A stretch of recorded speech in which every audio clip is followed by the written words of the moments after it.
Kasabay nga po mga idol ng pagiging top 1 ng Minnesota Timberwolves sa standings ng West, nagbabala na nga po ang kanilang superstar na si Anthony Edwards na magkakampiyon sila. Yan naman ang ating unang storya na sasamahan ko na rin ang sinasabing problema ng Big 3 ng Phoenix Suns. Pag-uusapan na rin natin ngayon ang naging rematch ng Los Angeles Lakers kontra sa San Antonio Spurs. Kaya mga idol, tara!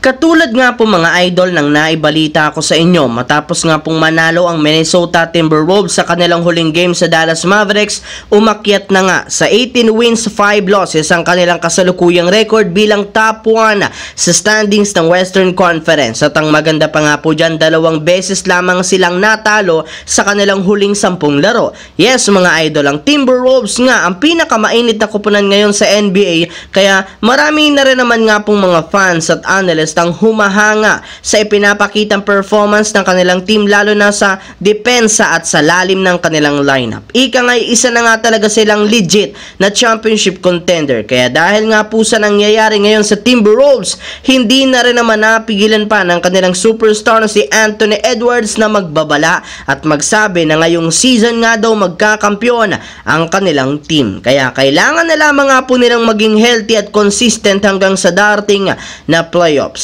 Samantala, pumunta naman tayo sa ating pangalawang pag-uusapan sa sinasabing problema ng Big 3 ng Phoenix Suns. Matapos nga po mga idol ang matagal na paghihintay, sa wakas, nagkasama na nga sa loob ng court ang kanilang bagong Big 3 ng Suns na kinabibilangan nina Kevin Durant, Devin Booker at si Bradley Beal. Ngunit sa hindi nga po inaasahan, hindi nga naging madali at maganda para sa kanilang superstars ang pagsama-sama nila sa kanilang lineup, since sobra nga silang nahihirapan na manalo. Ayon pa nga po sa ilang mga analyst, hindi pa nga ganun kasolido ang chemistry ngayon ng kanilang Big 3, since hindi pa nila masyadong gamay ang laro ng bawat isa, especially si Bradley Beal na matagal nang nawala. Maliban nga po dyan, kulang rin naman ang Suns ng isang legit na point guard o playmaker, kaya madali nga silang nagkakagulo sa loob ng court kapag gumagamit ng full court pressure at double team ang kanilang kalaban. Kaya yan nga ang dapat ayusin at pagtuunan ng pansin ng Phoenix Suns kung gusto man nilang mag-improve sa kanilang susunod na laro.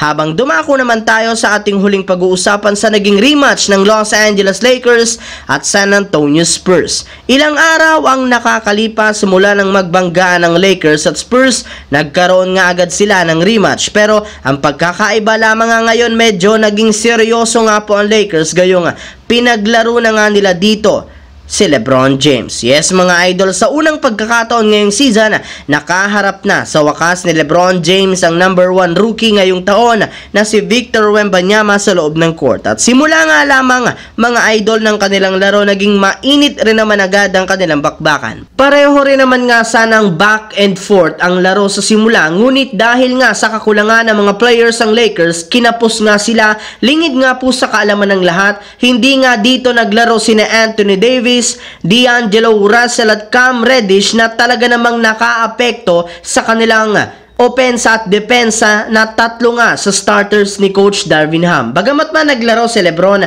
hindi rin naman nga ito sapat upang mapatumba ang Spurs. Sa ngayon, naputol na nga po ng San Antonio Spurs ang kanilang 18-game losing streak. Nga pala mga idol, para nga po sa kaalaman ng lahat, simula nga sa darating na December 16, pwede na nga pong gumawa ng trade ang isang team, at sa parte nga ng Lakers, meron nga sila ngayong hawak na 6 na player na tradable na. Ito nga po ay sina D'Angelo Russell, Gabe Vincent, Taurean Prince, Christian Wood at si Cam Reddish. Malamang sa malamang may ititrade nga sa 6 na ito. So yun lamang mga idol, ang ating bagong video ngayon na ating pinag-usapan dito. Once again, this is your J-Zone TV. Huwag kalimutang mag-like at syempre mag-subscribe na rin, pindutin ang notification bell sa akin channel. I-follow, bisitahin at i-like ang ating Facebook page, J-Zone TV. Maraming salamat mga idol.